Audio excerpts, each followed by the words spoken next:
Our second speaker for the session is Sid Nair, Creative Director, Dentsu Creative from Malaysia. So can we have a big round of applause for him?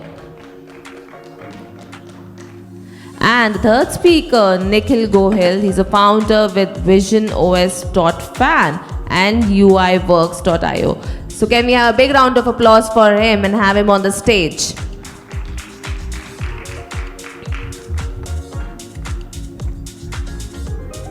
So over to you all. Thank you so much.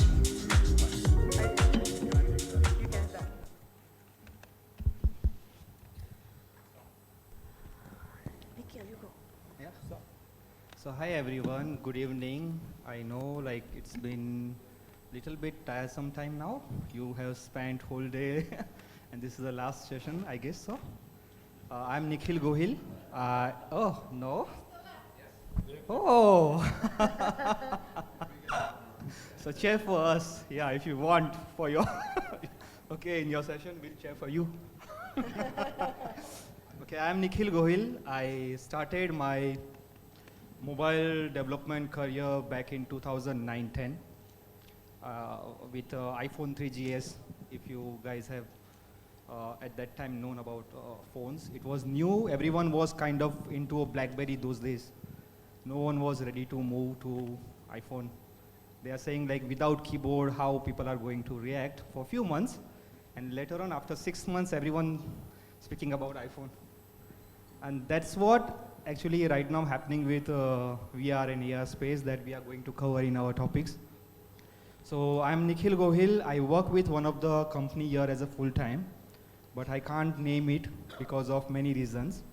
And I have few indie projects which I work. One of them is UIworks. So I work with many US-based MNC and startups to help them improve their development process, mobile development process. What I do, I handle design code. I let them decide which platform to choose from mobile dev, should they go with cross-platform or should they completely go into native development. So I do those kind of thing in my side hustles, not full-time. This is me, moving to you then. I've got a very short intro. I think been in the business for 12 years, which is primarily creativity and how we bring that to life. One way is advertising, so brands in marketing for startups, etc., would be my primary expertise. Am I an expert in mobile? No. I'd like to think I am, but I'm not, so I'm going to be very honest today. I'll try to connect some dots, which is my job often, to see what people think, how people behave, and what could potentially be an outcome. And that's how we would map our creativity. And that should have some fun and entertainment value. So I'll try to cover that today in the way we do things, and then show you the future of mobile as a topic. The company that I work for, Dentsu, they do pretty much everything. We've got a few people here from the same organization. I think mobile is just one part of it, so you'll see how it is not just a solo medium. It's just connected, and I'll get to that in a simpler format later. I'm going to segue now onto Majidah, please. Hi, thanks. Good evening, everyone. So here we are surrounded by the people who are avoiding today's traffic right out there in Jalan Pudu right now. Thank you so much for staying back. My name is Majidah. I've got almost 20 years in the area of sustainability. I'm not, again, I'm not really a mobile person either, but what I have been doing for the past few years in the area of sustainability is facilitating people to dream about what the future holds for us, our children, our children's children, and what can we do now to either help them adapt to this future, enable them to adapt to create a better future, or what can we do now to actually design what does that future look like? And it's a really, really interesting position to be, and there's a lot of space to dream where this is concerned. Right now, I am representing Telecom Malaysia, so I work in the area of sustainability. I cannot fix your Wi-Fi.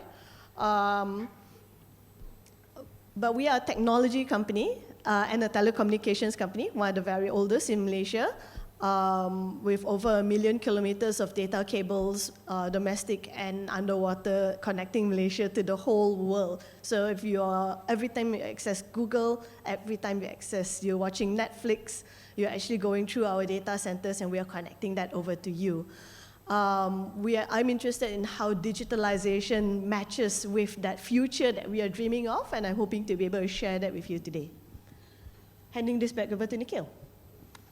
Yeah, so there are many things people are talking about now, that mobile is old technology, it's going to be replaced by many things coming up. So there is one device which recently launched in CES, which is called Rabbit R1. If you have seen on TikTok or Instagram, which actually a local GPT kind of multimodal device, which handles everything. You order grocery, you book Uber, Grab, anything you want to do. It's not mobile, it's a local computer in your pocket. You ask for it and it can play music, it can order few things, it can message, call someone, it can arrange meetings, so many things, right? And wearable is like a watch and everything. It's there, right? It's still wearable. Wearable is like clothes is wearable, right? You can't stay with the same thing every day. You need to change. You need to remove that and keep it and then go for sleep. So wearable things are, it's always going to be like that. It's not a one solution like a mobile. Maybe in future we may have something integrated with a bio thing, where we'll have chips inside our skins and everything. Those wearable things are going to be very different than what we are looking right now and thinking about replacing mobile completely. I don't see in near future. Maybe in next decade we'll have few prototypes on that, but not right now. So this is my take like on wearable. Maybe you can add more. I'll try. All of you look very sleepy, so I'm going to ask a very simple question because I don't want to bore you all. Everyone has a smartphone. Now, let's say you leave your smartphone behind for 5 minutes. Is there anxiety? Yeah, of course. No? Can you live without a smartphone? Maybe we can try, keep all your smartphone outside and see. I think it is very addictive, honestly. Like, I know a lot of people, including myself. I'm not going to discount this thing. If I can't see my phone for half an hour, I just feel like I've lost out on life. That's the present behavior. And we can't help it. That's how it is. It controls our lives. We are in touch. And there's a saying that I said that in my write-up, that one of the most meaningful products that we have right now in our hands is a smartphone, because it builds connections, it gives you data and updates, news, etc., and gossip, and what your friends are doing around the world. It's just that all-in-one thingy. Now, what's the future like? I can give you a lot of hypotheses here and predict the future. I'm no astrologer. I can't connect all the dots. Imagine a starry sky, a lot of stars. There are some stars that have a pattern to it, and that's what I'm going to share today. What I think is, it's called extended reality, is what I think so. We are headed towards that, so very, very soon, I believe, I hope so, we won't need that little thing in our hand, which is a smartphone or mobile. Any portable device that you can carry around is a mobile. Apple has come up with their Vision Pro, etc. There are smart lenses by Ray-Ban. So that whole mix of real world and virtual reality and or augmented reality. I think that is the future, number one. Now that's technology. It'll get boring after a certain time. I can see, so I'm looking at you. Have you tried on an Apple Vision Pro, the goggles? Anyone? You haven't seen that? They started now. Google Glass. We can order now on US market. Last time it was Google Glass, now it's this Vision Pro. Vision Pro, yeah. It's a bit clunky, not very nice to look at, but I think very soon it'll become like spectacles, where I can see you all. It tracks your eye movement. It's got haptics, which means I don't need to wear any wearable in my hand. I can make gestures, and it does everything that a smartphone does and more. That means I'm watching all of you, but there's another screen like a smartphone in front of me, and it is absolutely crystal clear.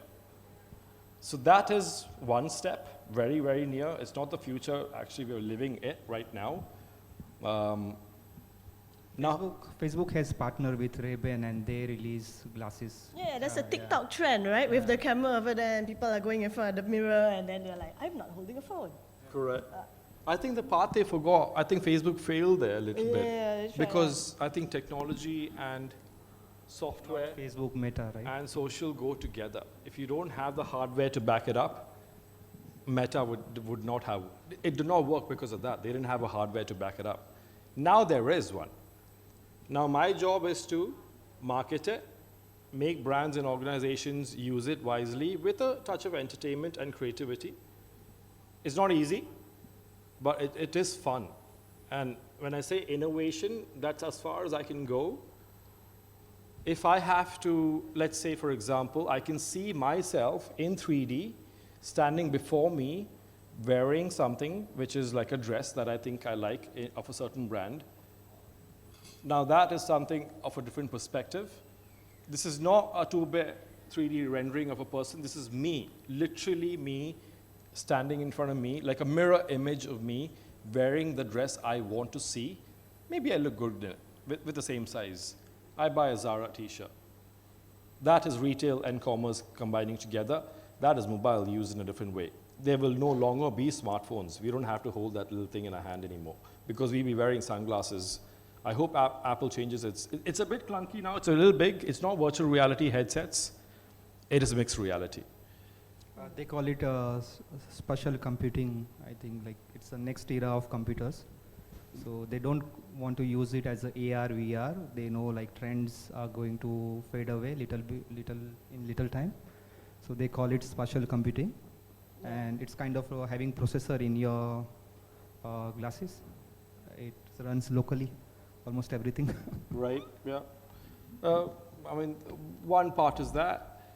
The second part is, because I'm going to pass the mic on to Maj next, there was a campaign that was done. This can also be used for good, not just entertainment.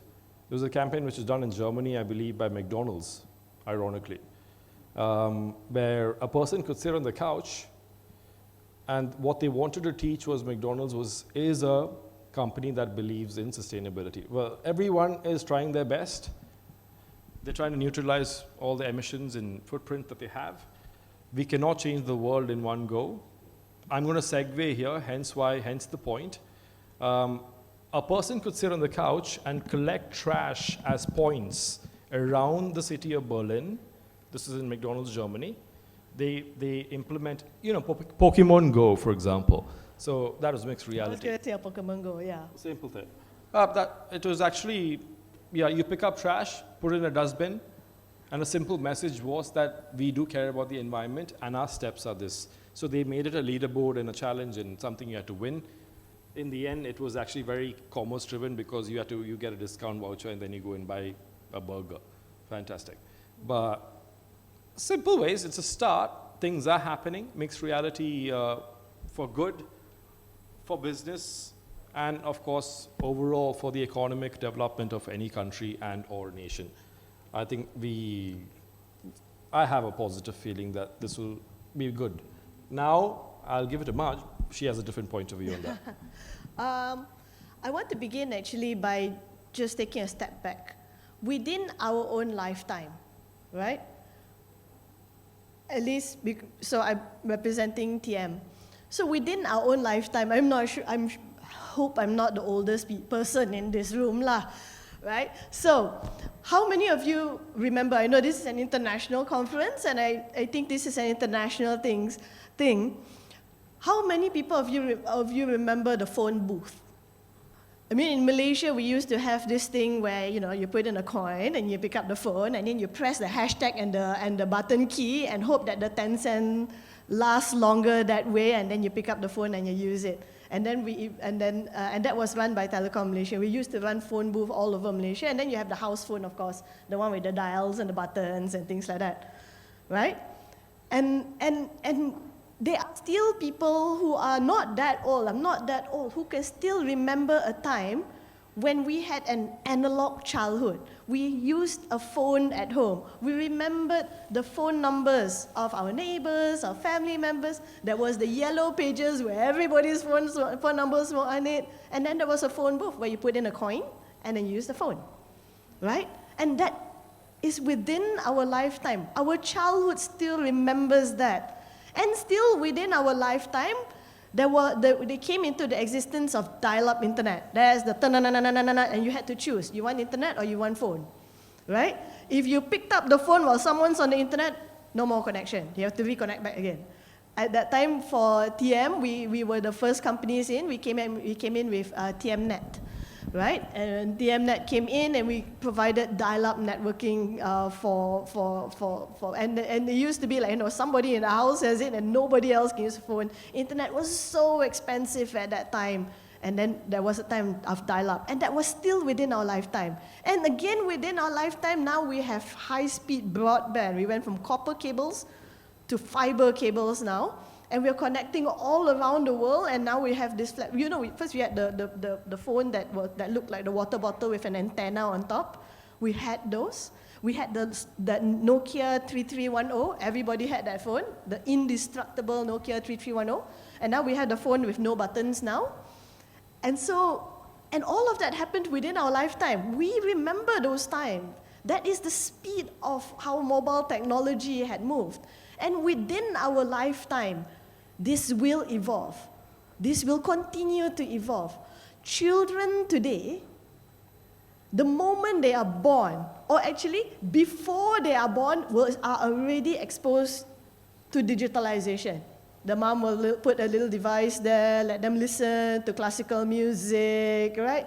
And a baby that is born today, and I have my nephew, he's in diapers, right? He sits on the thing, he cannot go to the bathroom on his own, but he knows how to swipe on YouTube. Babies like that out. And so, for a digital internet company, that's my customer, right? So that's my customer. I'm designing technology for babies. I'm designing technology for toddlers. And because of the trend on how the world is going, we have an aging population. People are living longer, especially women. We are now designing technology for very, very senior citizens as well. If you are 90, 80, you can still use this. If you can still use these phones, you are my customer. I'm designing technology for you. And how do I improve your quality of life? The babies who are listening to the internet are learning things at an accelerated pace. I have my nephew who is 4 years old. He can recite his multiplication tables to 12 times tables. I couldn't do that at 10 years old. Now also I'm not sure. But that's how the learning is happening, and that's how the quality of life moves on. When you said, Nikhil, about chip technology, it's already being created. Pets are being chipped, right? You don't want to lose your cat, we chip your cat. Criminals are being chipped, and there are people who are chipping their children so that they don't get kidnapped. There are people, and I've forwarded to you, have actually chipped the palm of their hands, and the Jedi trick where you open the door like that, it's already being there. If you can Google it, and you can Google it, and you will find chip technology already embedded. The chip is the size of a grain of rice, already embedded in the hand. And when you do that search for chips, you will find an entry where Elon Musk himself says, I will be the first human to have a chip implanted in my brain. And that will be, Yesterday- all right, Yesterday they did Yeah. first person, yeah. they chip the brain and it's Wi-Fi enabled. He can send emails from a chip in his brain. You don't have this thing anymore. You can connect. You can blink your eye. I've sent an email. I can blink an eye and it's completely like the movie Matrix, right? Download the manual on how to drive a helicopter. Through your retina, already go through the motion of simulating it. Hop into a helicopter, drive a helicopter. In this future, in this very near future even, it is a technology that's going to be built. And as you say just now, how are you going, you want to try on clothes, right? That's also being created. Maybe not glasses, but you can upload a photo of yourself on fashion apps, and then they will show you different clothes on how you look with different dresses, so that you can see how it looks like on you, the color, you like the pattern or not, before you even buy it. Those kind of technology is already being created. Point in saying, can you imagine what it would be like to have gone through COVID if you were not connected? If there was no connectivity, or let's say COVID had happened in the year, say, 1993, 1992, it would be a completely different thing altogether. But now, it's because of digitalization that we actually were able to survive COVID. If you were driving somewhere, you say, right, driving somewhere, you forgot your phone, even if I'm late somewhere, I'll turn back. I go back and get my phone. I just I go home. I just, not gonna happen. I'm lost by now. You lost your phone, that's a disaster, because in your phone, you have your banking details and your e-wallets and things like that. So connectivity then, so I want to invite you to dare to actually dream of what this future will look like. And I'm looking forward to what both of you have to say about it. The only last thing I want to say about it is that no matter how you build this technology, it is important to make sure that it is an inclusive one. Because right now in Malaysia, the way the government is going, you cannot renew, for the Malaysians, you know, actually also sort of foreigners, you can't renew your passport by walking into the office anymore, right? You got to do an online thing. You can't renew your road tax by going to the post office. I mean, you can, but then, you know, you do it online now. If you are not online and you're not digitally included and you're not digitally literate, you are going to be excluded from enjoying the benefits and the quality of life that technology can offer. And so we are in a position where we can design and enable what is the future that we want. And so I invite maybe a question for both of you guys. I'm going to, maybe my turn to become moderator now. What does the future look like for you? What do you want in the future my company can create? Before talking about future, let's say what we have in hand right now. Go ahead. We have AI, Yeah. which is like impacting almost all industry. And with mobile technologies like enabler and the gateway to many AI services that we are going to use. And another is the sustainability. So future mobile phones will have many recycled materials, and the phone which you earlier talked about, fair phones, which you basically are modular phones where you can repair your camera very easily. You don't need to replace whole phone. So that's the sustainability. So in terms of AI, I guess AI is good. Many don't understand how powerful it is, and the technology we can develop. Like we can put so much research and we can develop technology exponential curve, but adoption is a problem. So anyone who want to adapt to new technology, it's like a challenging thing. We know like many designers right now who still use Photoshop, but in reality, like you can easily create any design by prompting to any GPT. And they can make like awesome design for you, but still people are using Photoshop and everything. So it's like a kind of like adoption thing. Adoption things are going to be a challenging part. That's what my feeling in terms of AI and sustainability. Is my turn? Oh no, go ahead. Yeah. It's a very tough question to answer, but I think the future looks optimistic for us. Humans are survivors.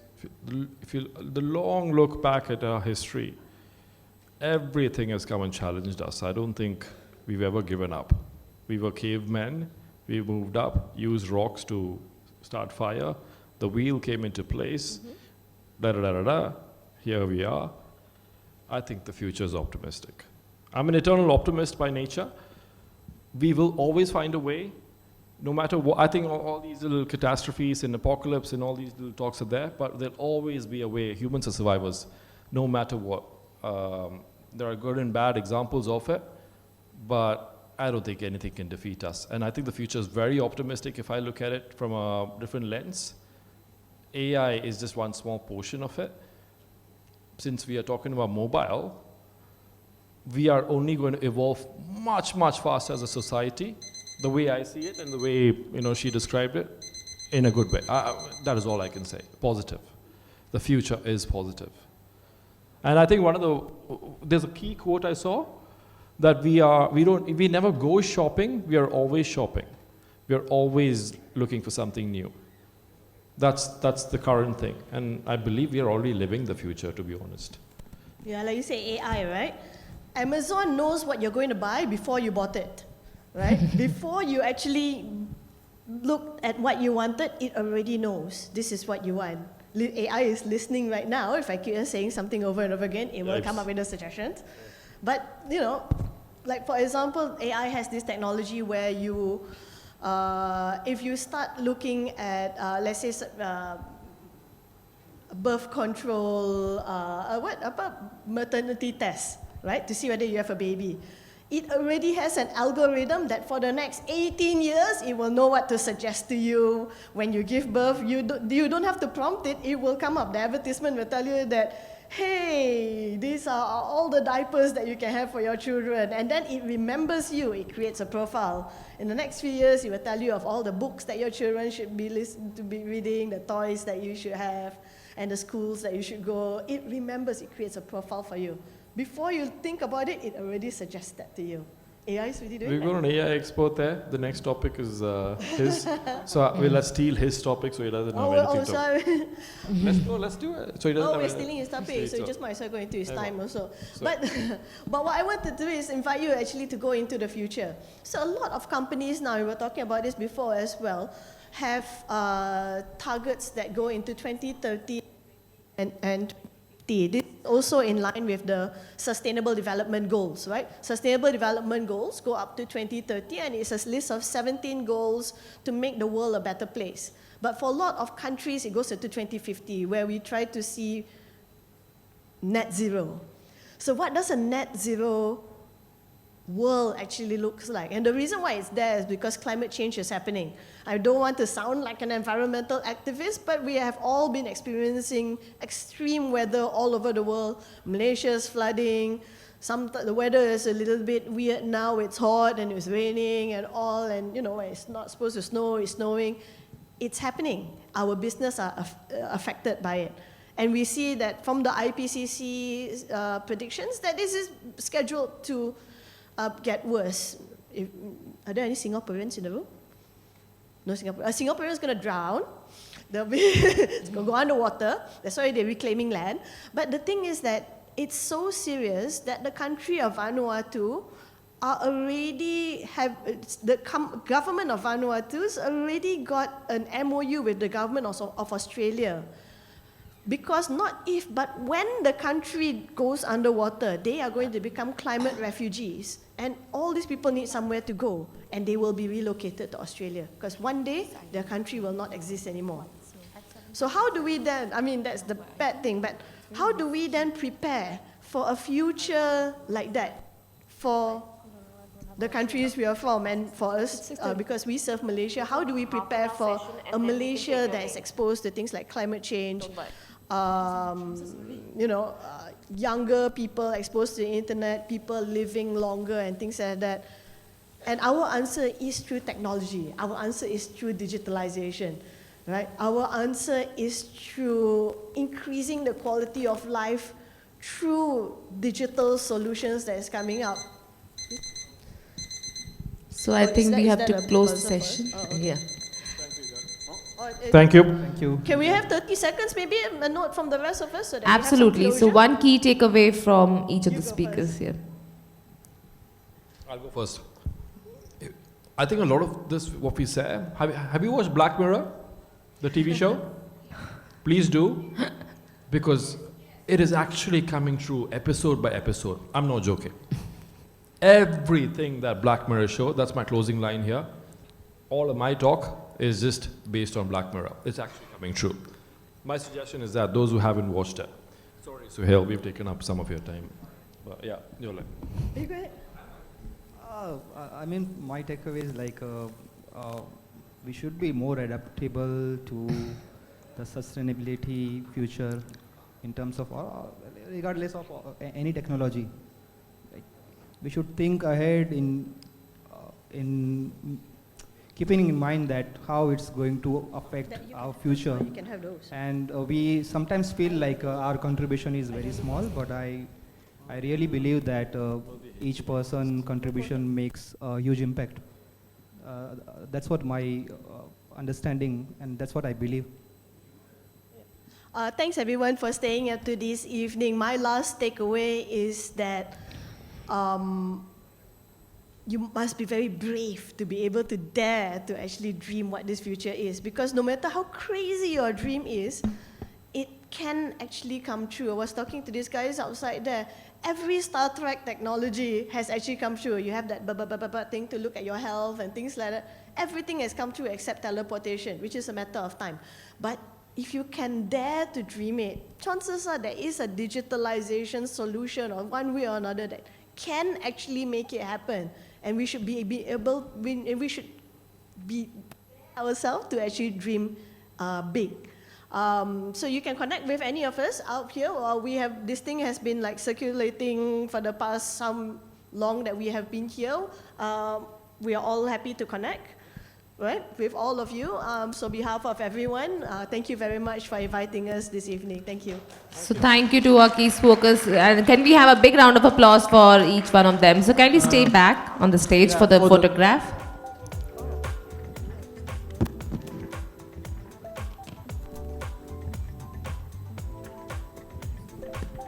I request Ms. Mitali to present the certificates.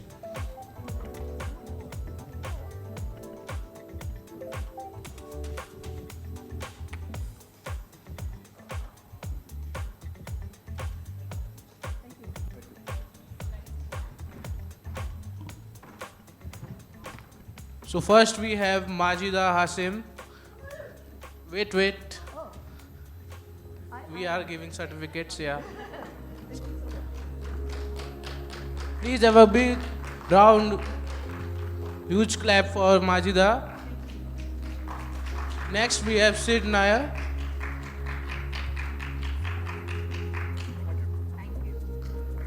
Come on guys, show some excitement.